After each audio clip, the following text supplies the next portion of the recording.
Bonjour, je m'appelle Frédéric Darnowski et aujourd'hui, je vais vous présenter notre tout nouveau broyeur, le Guépard 470.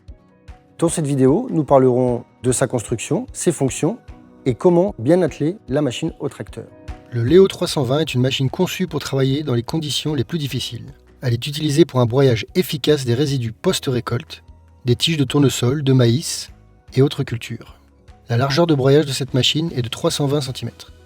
Le Guépard a des crochets de catégorie 2 et une attache haute flottante. Après avoir suspendu la machine, réglez la hauteur des bras latéraux et la longueur du tirant supérieur de façon à ce que la position des glissières soit parallèle au sol. La machine est équipée d'un cardan 1100 Nm avec embrayage à friction. Vous devez toujours faire attention à la bonne longueur de l'arbre afin qu'il puisse fonctionner librement. Nous pouvons le monter seulement après l'avoir coupé.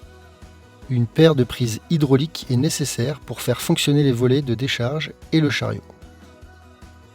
La dernière chose nécessaire pour régler la machine est le réglage de la hauteur de coupe. Ici, nous avons une plage de 2 à 25 cm.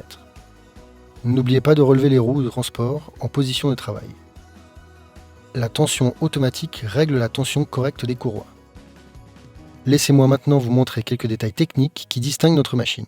Commençons par le châssis. Il est en tôle de 6 mm d'épaisseur avec un contre-couteau fixe. Il est possible d'ouvrir hydrauliquement les volets de sortie arrière pour l'entretien, l'inspection efficace ou le remplacement des éléments de travail. L'engrenage d'entraînement est fabriqué par des fabricants réputés polonais et étrangers. L'arbre de travail est entraîné des deux côtés par 8 courroies et le tendeur automatique est en charge de la tension correcte des courroies.